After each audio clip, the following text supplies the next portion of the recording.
hadapan Tuhan. Karena kami menyadari bahwa hidup kami ada dalam kuasa tangan Tuhan. Dan jika kami ada sampai saat ini itu juga semua karena kasih dan kemurahan Tuhan. Kami bersyukur 1 minggu lamanya kami sudah melaksanakan berbagai aktivitas kami. Kami sadar banyak kesalahan dosa yang kami lakukan, baik dalam pikiran, perbuatan, tindak tanduk kami. Untuk itu kami mohon pengampunan terlebih dahulu daripada Tuhan, agar kebenaran firman Tuhan yang kami dengar pada pagi hari ini memberkati hidup kami, menguatkan iman percaya kami kepada Tuhan. Urapi hamba-Mu yang terbatas, hamba tidak lebih dari Bapak Ibu yang ada di tempat ini. Tutup hamba-Mu supaya Allah Roh Kudus bekerja bersama hamba di dalam menyampaikan isi hati-Mu pada pagi hari ini. Urapi juga jemaat Tuhan yang mendengarkan, sehingga kami sama-sama diberkati melaluinya dan Tuhan dimuliakan melalui kebenaran firman Tuhan. Dan jika ada kuasa iblis, roh jahat, roh najis yang ingin mencuri kemuliaan Tuhan melalui pemberitaan firman Allah pagi ini, kami seharus pikir kami tolak usir kuasanya di dalam nama Yesus Kristus. Keluar dari tempat ini, keluar dari hati dan pikiran kami, sehingga pikiran dan hati kami ruangan ini dikuasai oleh kuasa Tuhan. Roh Kudus menguasai tempat ini, sehingga kami diberikan kekuatan untuk menerima berkat Tuhan melalui firman Tuhan hari ini. Kami siap mendengarkan firman Tuhan di dalam nama Yesus Kristus. Kami memohonkan doa ini. Yang percaya katakan amin. Amin. Silakan duduk. Salam. Salam Bapak Ibu. Tahan hati.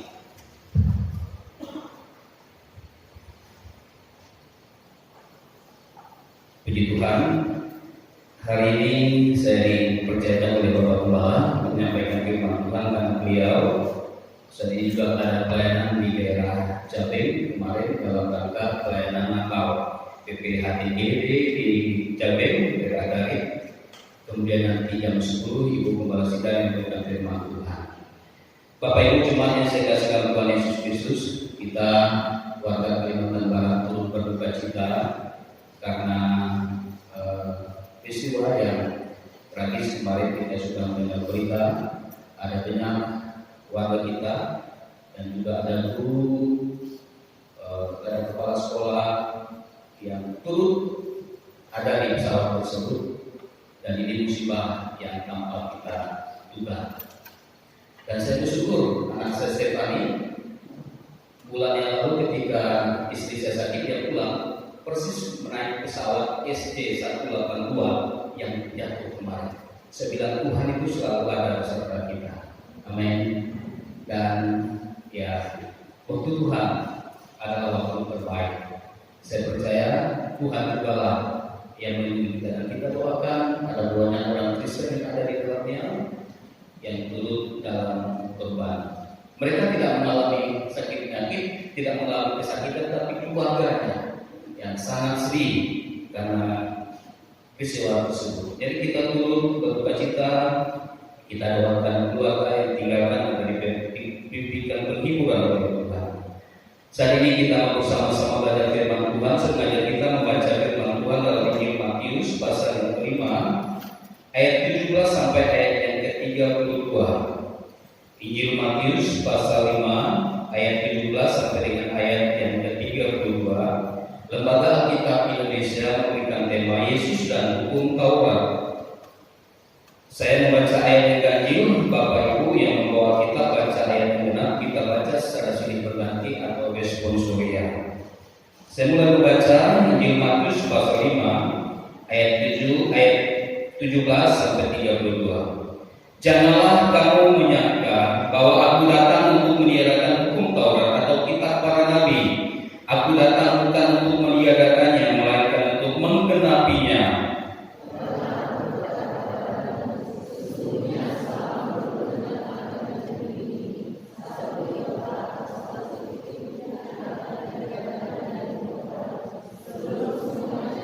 Karena itu siapa yang meniadakan salah satu perintah hukum Taurat, sekalipun yang paling kecil, dan mengajarkannya demikian kepada orang lain, ia akan menduduki tempat yang paling rendah di dalam kerajaan surga. Tetapi siapa yang melakukan dan mengajarkan segala perintah-perintah hukum Taurat, ia akan menduduki tempat yang tinggi di dalam kerajaan surga.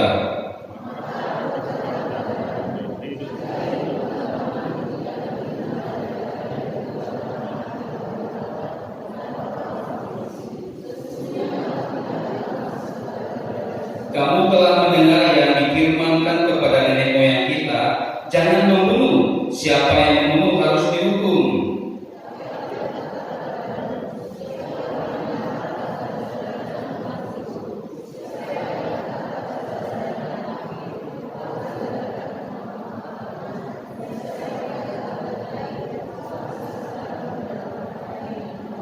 Sebab itu, jika engkau mempersembahkan persembahanmu di atas mezbah dan engkau teringat akan sesuatu yang ada dalam hati saudaramu terhadap engkau,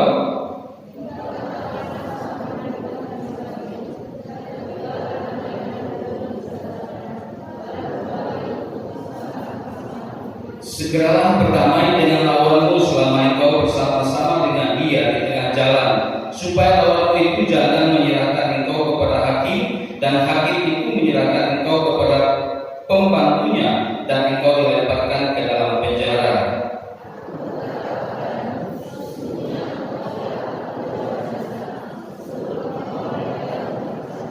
Kamu telah mendengar firman, jangan berzina.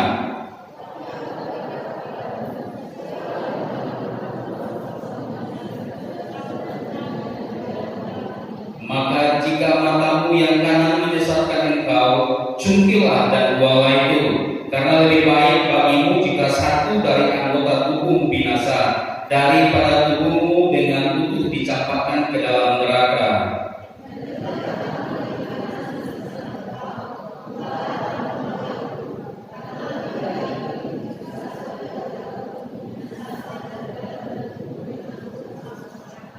Tetap telah difirmankan juga, siapa yang menceraikan istrinya harus memberikan surat cerai kepadanya.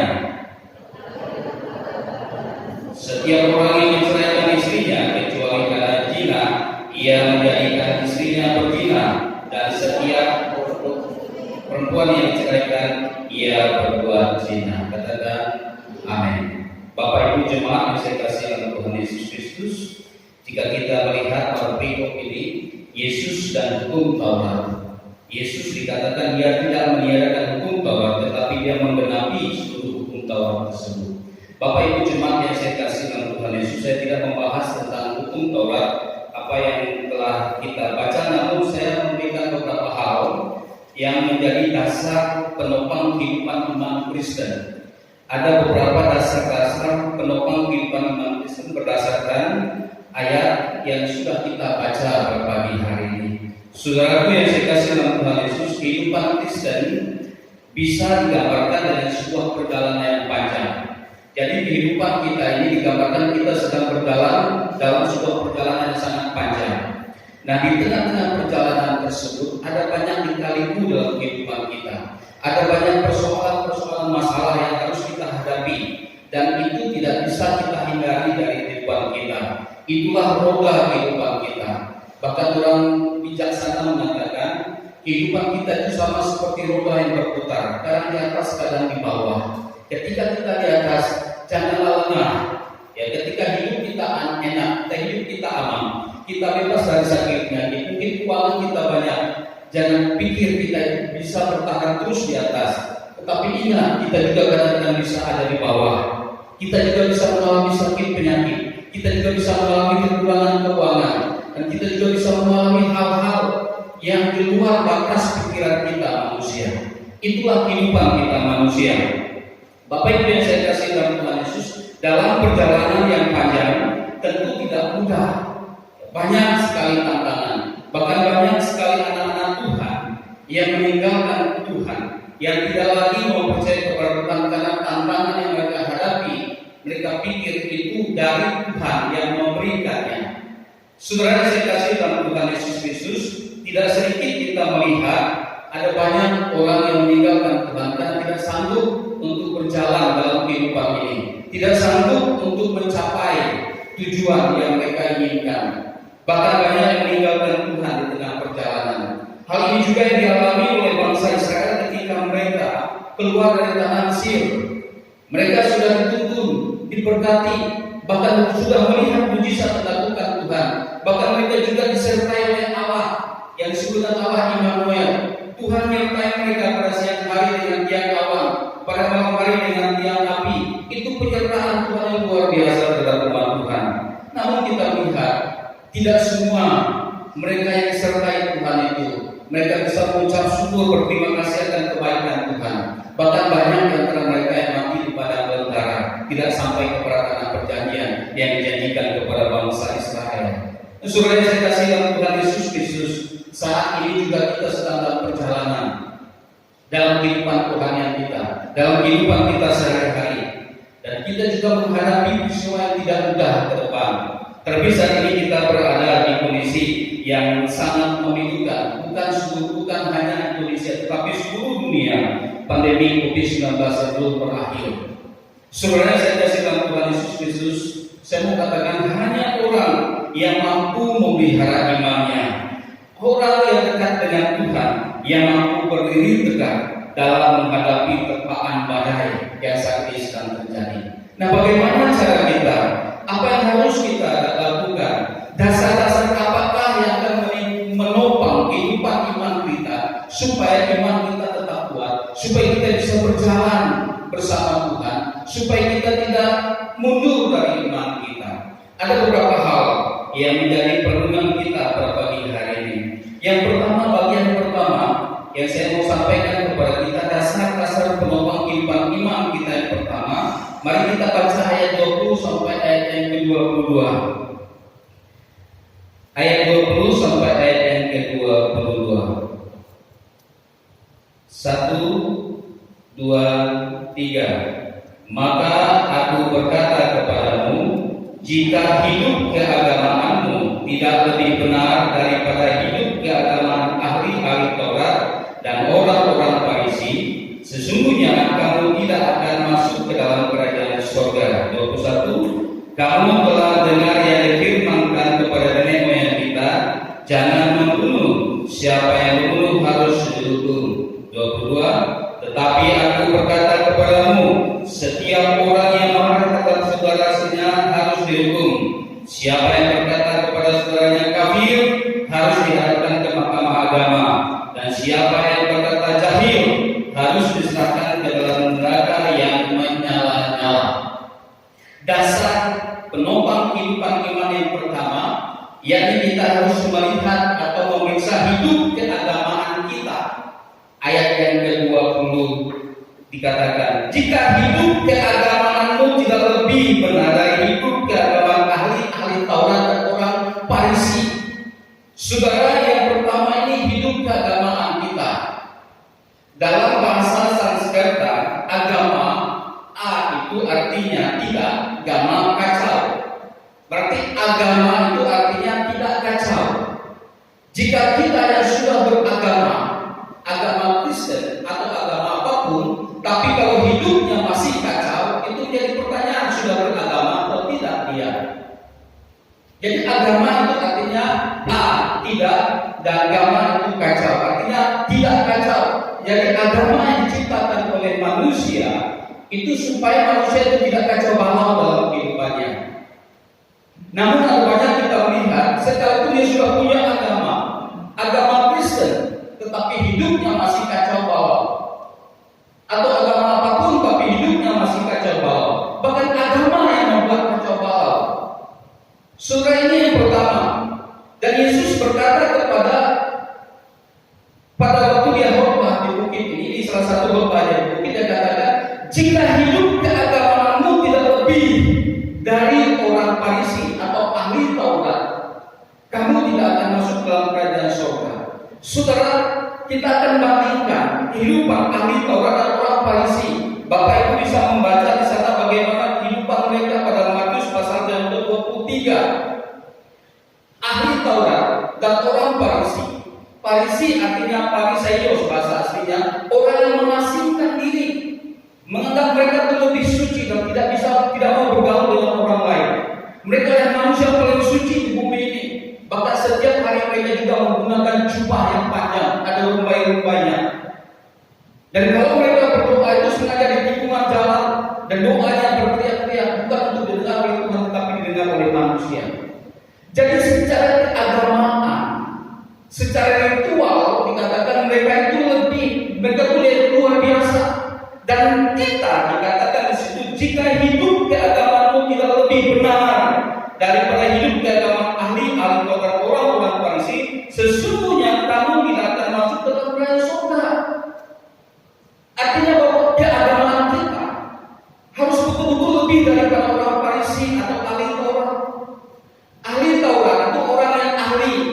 Taurat Tuhan, yang hidupnya betul-betul Taurat itu di luar kepala mereka.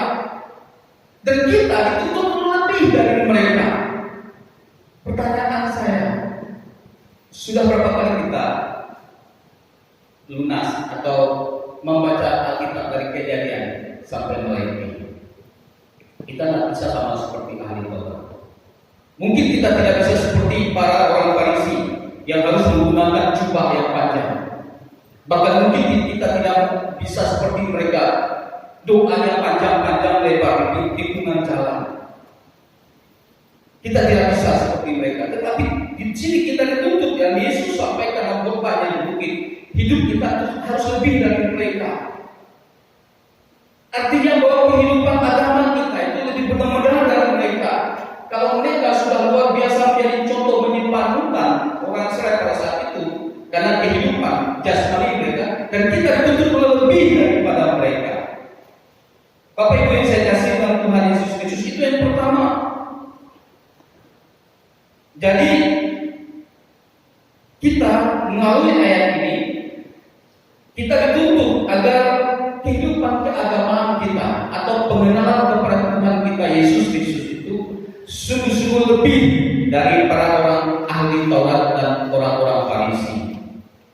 Jadi jangan sampai agama kita itu hanya agama dalam KTP, tetapi kita tidak mengerti dan tidak tahu siapa juru selamat kita.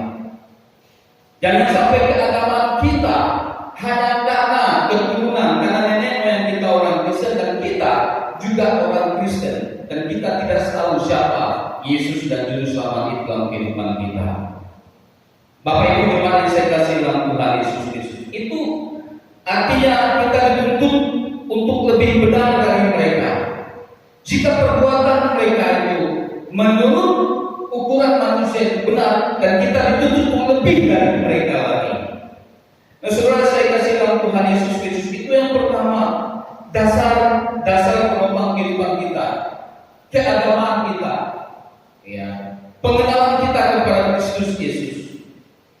Itu yang harus kita periksa, yang jadi penopang di dalam kehidupan iman kita. Kemudian dasar yang kedua yang saya lihat dalam pembacaan kita berpagi hari ini, yakni ayat 23 sampai ayat yang ke-26.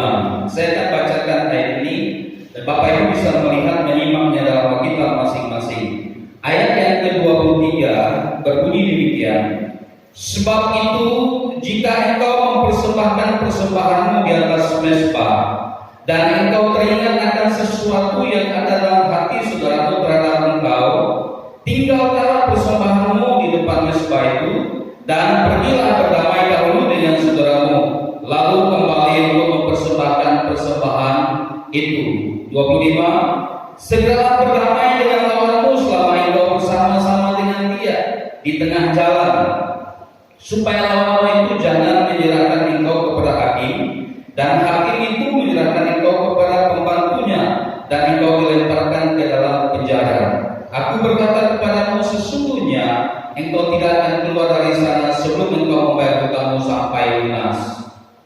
Saudara, yang kedua ini, dasar yang kedua yang perlu kita perhatikan, yakni ibadah dan kehidupan doa kita berdasarkan ayat 23 sampai 26. Dan ini kita lihat di situ dikatakan, jika engkau mempersembahkan persembahan di atas mezbah. Ini berbicara tentang ibadah. Jika kita ingin beribadah, datang kepada Tuhan, ataupun jika kita ingin berdoa, tetapi ada sesuatu yang mengganjal di hatimu terhadap saudaramu, atau sesuatu yang terjadi, mungkin hubungan saudara dengan orang lain, dengan saudara, dengan keluarga atau dengan tetangga tidak harmonis, dan kamu teringat sementara kamu mau beribadah, kamu mau mempersembahkan korban, bereskan terlebih dahulu dengan saudaramu itu. Dikatakan bereskan, jangan sampai ada masalah. Saudara saya kasih dalam Tuhan Yesus, coba jika kita ada masalah dengan suami atau istri barangkali, kita sedang bermasalah, mungkin tidak teguran 2 malam, terus kita mau ibadah, bagaimana perasaan? Orang yang dekat dengan kita tidak teguran, terus kita mau datang beribadah, ada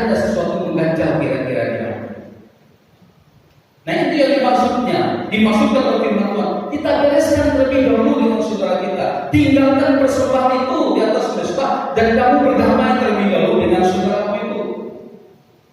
Nah ini dasar yang kedua itu kita harus memperhatikan ibadah kita. Sebelum kita datang kepada Tuhan, kita bereskan terlebih dahulu. Makanya Tuhan Yesus mengajarkan kita dalam doa Bapa kami, ampunilah kami akan segala kesalahan kami, seperti kami juga mengampuni orang yang bersalah kepada kami. Tuhan mau mengampuni kesalahan kita apabila kita juga mengampuni kesalahan. Kita bisa mengampuni orang lain bersalah kepada kita. Saya kadang-kadang pernah mendengarkan orang bilang, saya tidak akan mau mengampuni dia, sampai di surga pun aku tidak mau mengampuni. Yakin sekali dia tidak mengampuni, tapi bisa masuk surga begitu. Di surga pun aku tidak mau menegur dia. Yakin sekali orang tidak mengampuni itu masuk surga. Saya mau katakan orang yang tidak mengampuni tidak akan mendapatkan tempat di surga. Karena pengampunan itu ajaran diberikan oleh Tuhan Yesus. Jadi jangan harap jika orang yang tidak mengampuni masuk surga. Orang yang tidak mengampuni itu tempatnya di neraka yang kekal. Jadi yakin sekali aku tidak mengampuni di surga pun aku tidak mau menegur dia. Padahal di surga kita tahu di surga itu penuh dengan kasih. 3 hal terbesar: iman, pengharapan, dan kasih. Dan kasih itu paling terbesar. Nah, saudara yang dikasihi dengan Tuhan Yesus Kristus, perhatikan ibadah dan kehidupan doa kita. Jadi percuma jika kita itu datang berteriak-teriak, membawa uang 1 miliar pun untuk dipersembahkan kepada Tuhan, tetapi jika kita belum mengampuni dan kita tidak mau mengampuni orang yang bersalah kepada kita, itu tidak ada gunanya. Tidak ada gunanya. Makanya dikatakan di situ, sebab itu jika engkau mempersembahkan persembahanmu di atas mezbah dan engkau teringat akan sesuatu yang ada dalam hati saudaramu terhadap engkau, tinggalkanlah persembahanmu itu di depan mezbah itu dan pergilah berdamai dahulu dengan saudaramu, lalu kembali untuk mempersembahkan persembahanmu itu. Jadi kalau sudah ada perdamaian, kita sudah berdamai, sudah sejahtera hati kita, barulah kita datang memuji dan menyembah Tuhan, sehingga tidak menjadi batu sandungan. Kadang-kadang kan seperti itu. Percuma kau ke gereja, aku pun tidak tahu tidur 3 malam. Nah, itu kan sudah jadi batu sandungan. Percuma dia ke gereja pakai salib besar-besar, tapi dendamnya tidak ketulungan. Itu menjadi batu sandungan. Jadi jika kita ingin supaya dasar penopang kehidupan kita ini betul-betul, kita harus memperhatikan ibadah dan kehidupan doa kita. Bagaimana hubungan kita dengan Tuhan? Itu yang perlu kita perhatikan.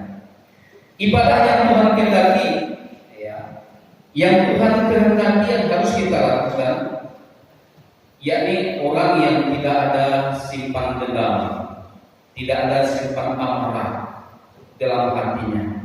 Artinya bahwa dia itu dengan orang itu bisa berdamai dan dia menjadi juru damai dalam perut. Dan itu yang Tuhan kehendaki pada setiap anak-anak Tuhan. Kita harus menjadi pembawa damai di dunia ini. Jangan membawa kerusuhan, jangan membawa masalah. Itu yang kedua, yang menjadi dasar penopang dalam kehidupan iman kita. Kemudian yang ketiga, ayat yang ke-27 sampai ayat yang ke-30. Saya bacakan buat kita semua. Ayat 27 dikatakan di sana, kamu telah mendengar firman, jangan berzina.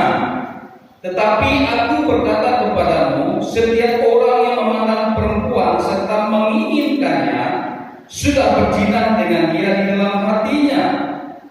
Maka jika matamu yang kanan menyesatkan engkau, cungkillah dan buanglah itu. Karena lebih baik bagimu jika satu dari anggota tubuhmu binasa daripada tubuhmu dengan utuh dicampakkan ke dalam neraka. Ayat 30. Dan jika tanganmu yang kanan menyesatkan engkau, penggaplah dan buanglah itu. Karena lebih baik bagimu jika satu dari anggota tubuhmu binasa daripada tubuhmu dengan utuh masuk neraka. Yang ketiga, dasar penopang kehidupan iman kita yang ketiga ini berdasarkan ayat 27 sampai 30 saya simpulkan di sana, yakni mampu mengendalikan keinginan daging kita. Apa itu keinginan daging? Semua manusia yang bernapas dan hidup itu memiliki keinginan daging. Dan kapan keinginan daging itu tidak ada? Ketika kita sudah mati, itu tidak ada keinginan daging. Dan sementara kita hidup, kita diberikan keinginan oleh Tuhan, dan itu tidak salah. Yang salah apabila kita tidak mampu mengendalikan keinginan daging tersebut. Oleh sebab itu pada ayat yang ke-27 ini sampai ayat yang ke-30 di sana dikatakan sesuai dengan hukum Taurat. Dalam hukum Taurat dikatakan kamu telah mendengar firman jangan berzina. Itu hukum Taurat. Tetapi Tuhan Yesus lebih menegaskan lagi dikatakan, tetapi aku berkata kepadamu, setiap orang yang memandang perempuan serta menginginkannya. Nah ini yang berzina dalam hati. Memandang tetapi memandang dengan penuh nafsu. Kalau saudara memandang, berzina enggak? Kalau saya memandang Ibu Asen, boleh enggak? Boleh. Tetapi yang tidak boleh apabila kita memandang dan menginginkannya atau penuh nafsu kepada perempuan itu berzina dalam hati. Sekalipun saya tidak menggauli dia, tetapi menginginkannya penuh dengan hawa nafsu itu berzina dengan firman Tuhan. Dan oleh sebab itu kalau matamu yang menyesatkan engkau, congkel apabila mata kananmu karena memandang perempuan itu dan menginginkannya membuat kamu berzina dalam hati, congkel matamu. Itu hukum Taurat. Saudara yang saya kasih dalam Tuhan Yesus Kristus, yang ketiga ini kita harus mampu mengendalikan keinginan daging. Keinginan daging itu bukan hanya menginginkan lawan jenis kita. Keinginan daging juga berbicara tentang makanan minuman. Jika kita tidak mampu menguasai makanan yang kita makan, itu juga berbahaya. Makanya banyak orang sakit, kolesterol tinggi, asam urat. Saya kadang-kadang tidak mampu menguasai keinginan makan saya, keinginan daging makan. Kalau sudah lihat daging itu makan sepuas-puasnya, dan asam urat saya kadang-kadang kambuh.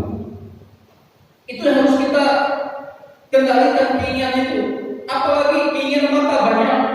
Ketika kita pergi ke mall, pakaian sudah bertumpuk di rumah, lihat PC yang baru, beli lagi, itu keinginan mata.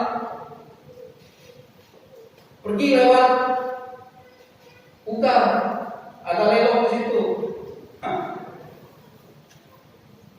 Padahal di rumah banyak lelong sudah dibeli, lihat bagus, beli lagi, itu keinginan mata.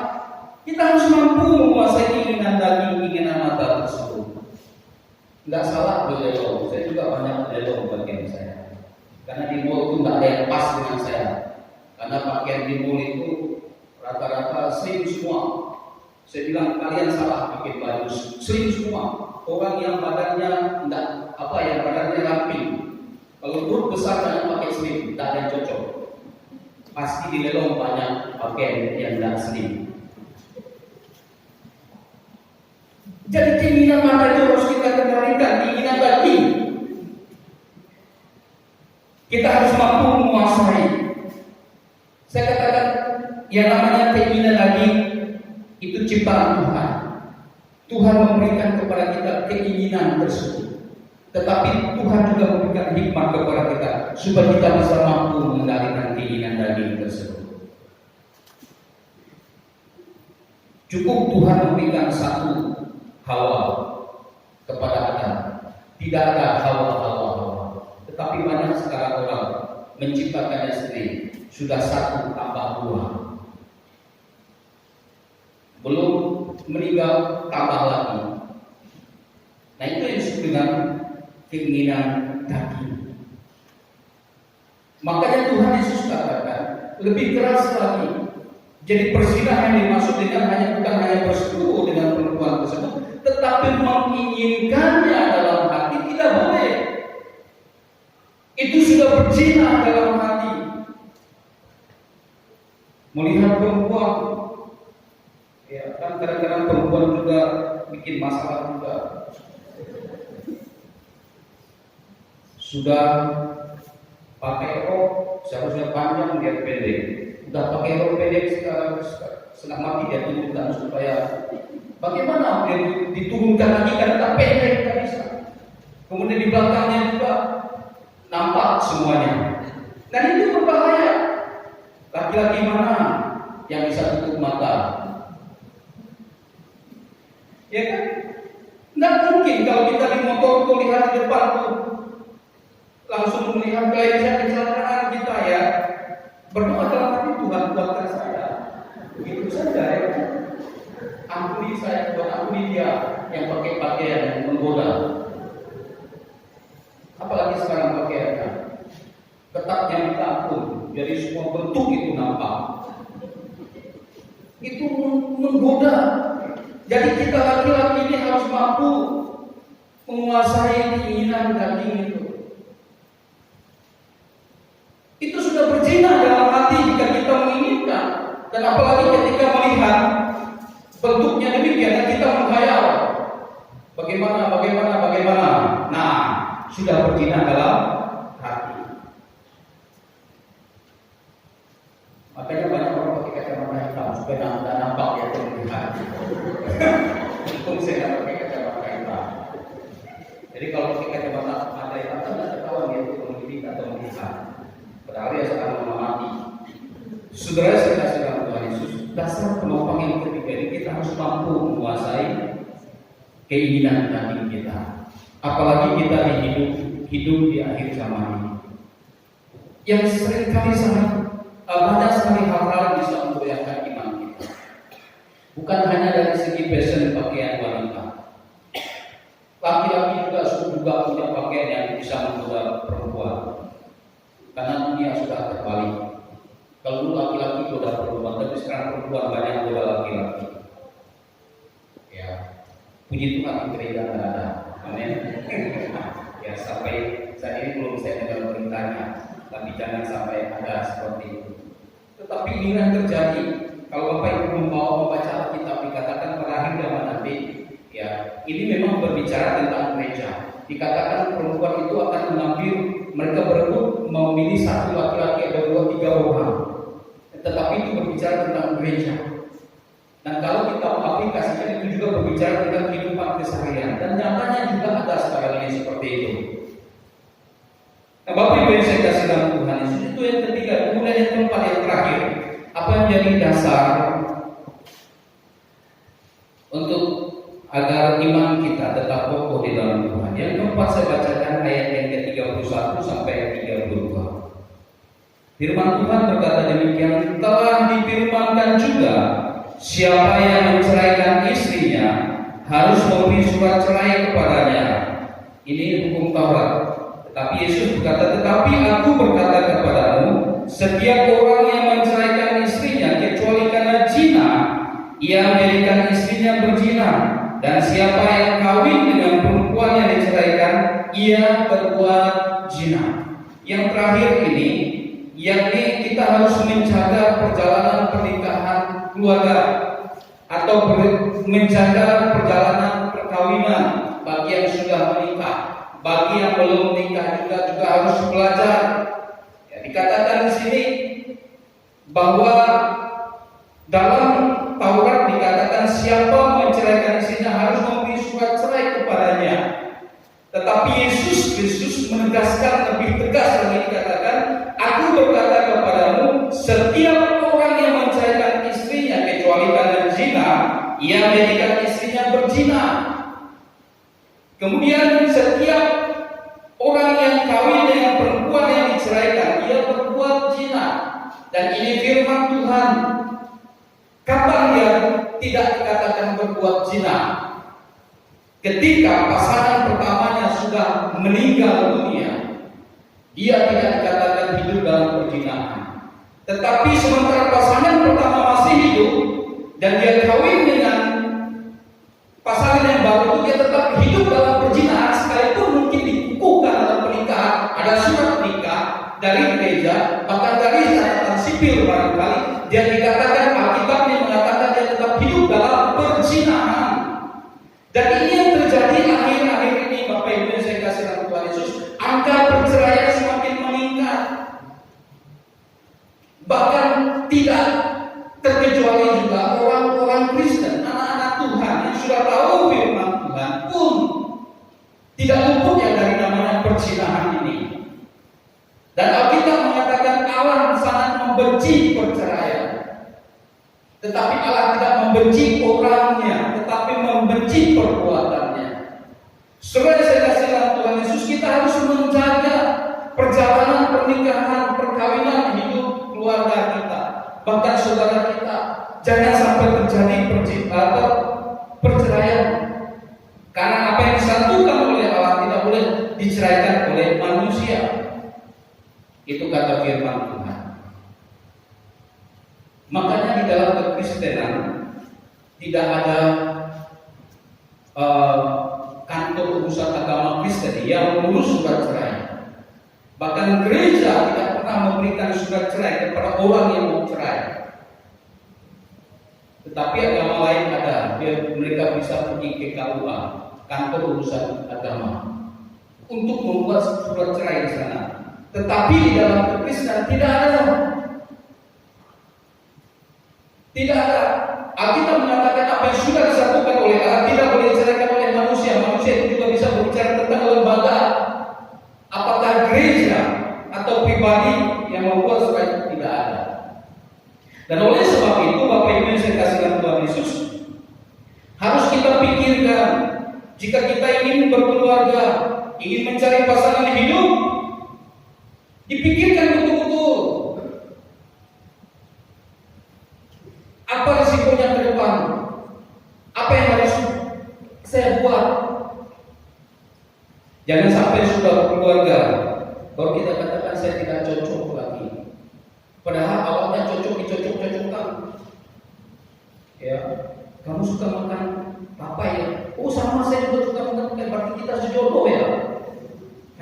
Hanya gara-gara pasangan kita bilang dia suka makan apa yang kita beli, kita mengatakan oh berarti kita sejodoh ya. Kita jodoh dari Tuhan, sama-sama suka makan apa yang sudah hidup lama.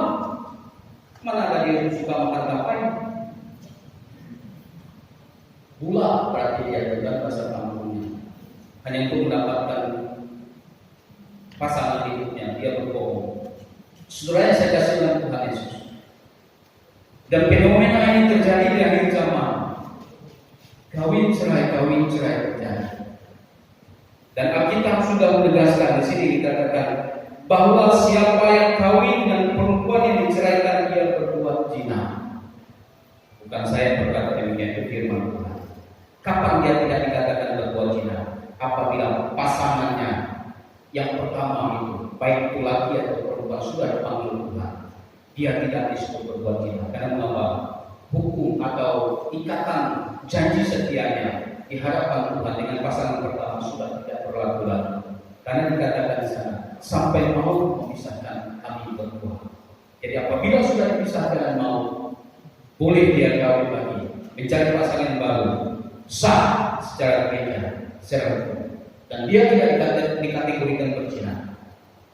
Tapi kalau dalam rangka perceraian, laki suaminya masih hidup, istrinya masih hidup, dan suaminya punya istri baru, istrinya punya suami baru, dan masih tetap sama-sama hidup, Alkitab mengatakan mereka tetap hidup dalam perzinahan. Itu tidak bisa dipungkiri di firman Tuhan. Oleh sebab itu Bapak Ibu yang saya kasih dalam Tuhan Yesus, kita harus menjaga perjalanan pernikahan keluarga kita masing-masing. Jangan sampai adanya perceraian, karena Tuhan sangat benci perceraian tersebut. 4 hal ini menjadi pelajaran penting buat kita pada pagi hari ini, menjadi supaya iman kita tetap kokoh di dalam Tuhan, yang menjadi dasar-dasar penopang kehidupan iman Kristen kita. Marilah kita tundukkan kepala kita di hadapan Tuhan. Kita mengucap syukur oleh karena kasih anugerah Tuhan yang terus memelihara kita. Roh yang hidup penuhi kita akan pujian ini bersama-sama di hadapan Tuhan dengan sikap berdoa dan pujian.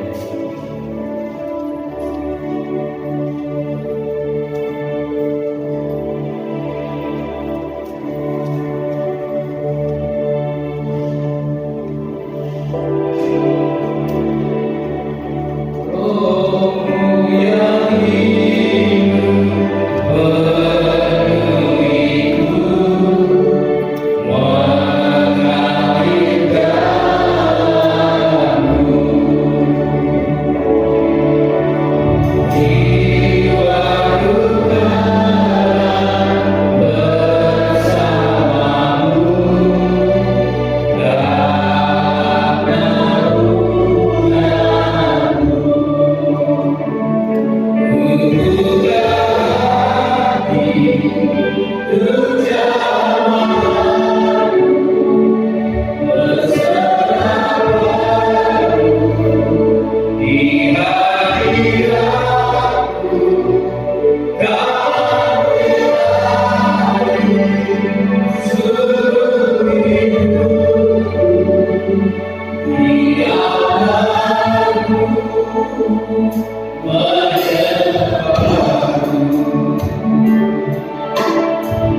Kita periksa hidup keagamaan kita. Apakah kita sungguh-sungguh mengenal Tuhan dan Juru Selamat dalam kehidupan kita? Mari kita memperhatikan ibadah dan kehidupan doa kita di tahun 2021 ke depan ini, agar kita terus tetap setia beribadah sekalipun di tengah pandemi yang sedang terjadi. Jangan tinggalkan Tuhan dan kita tetap giat berdoa. Mari kita mengandalkan seluruh keinginan daging kita, agar kita tidak jatuh karena keinginan daging yang menguasai kehidupan kita. Dan marilah kita menjaga perjalanan pernikahan, kehidupan pernikahan kita yang sudah menikah. Bahkan yang belum menikah juga harus berhati-hati untuk kedepannya.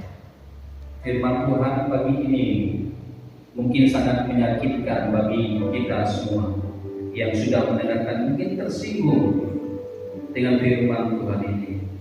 Tetapi firman Tuhan diberitakan agar kehidupan kita, agar pembaharuan Tuhan menginginkan kita, agar kita sempurna di hadapan Tuhan. Terima kasih ya Bapa di surga untuk kasih anugerah yang terus melingkupi kami sampai detik ini kami ada, semua karena kasih dan anugerah Tuhan. Hari ini kami sudah belajar firman Tuhan. Mungkin di antara kami ada yang tersinggung, bahkan sakit hati atas berita firman Tuhan yang keras, yang menyinggung perasaan, menyinggung kehidupan. Tapi kami ingin Tuhan, yang melalui firman Tuhan ini kehidupan kami ingin sempurna, seperti yang Tuhan kehendaki agar kami sempurna adanya. Oleh sebab itu Bapak sama hati kami semua yang di tempat ini, supaya kami bisa memperhatikan hidup keagamaan kami, memperhatikan ibadah dan kehidupan doa kami, mengendalikan keinginan-keinginan daging yang ada dalam kehidupan kami, bahkan agar kami menjaga perjalanan pernikahan kami masing-masing, agar kami tetap kuat dan kokoh di dalam Tuhan. Terima kasih Bapak, hamba sudah selesai menyampaikan firman Tuhan. Hamba terbatas dalam mengartikan sesuai dengan bahasa pengertian sidang jemaat, tapi hamba bicara kudus Allah yang akan terus berbicara, yang menjelaskan lebih dalam lagi sesuai dengan bahasa pengertian kami masing-masing. Materaikan firman itu dalam lubuk hati kami yang berdalam. Biarlah kami bukan hanya menjadi pendengar belaka, tetapi kami mau menjadi pelaku-pelaku firman Tuhan, agar kami kuat di dalam Tuhan, agar iman kami semakin bertumbuh dalam Tuhan. Terima kasih Bapa di surga, ini doa kami. Kami bersyukur untuk kebenaran firman Tuhan pagi hari ini. Di dalam nama Tuhan kami Yesus Kristus, kami sudah berdoa. Haleluya, haleluya, amin.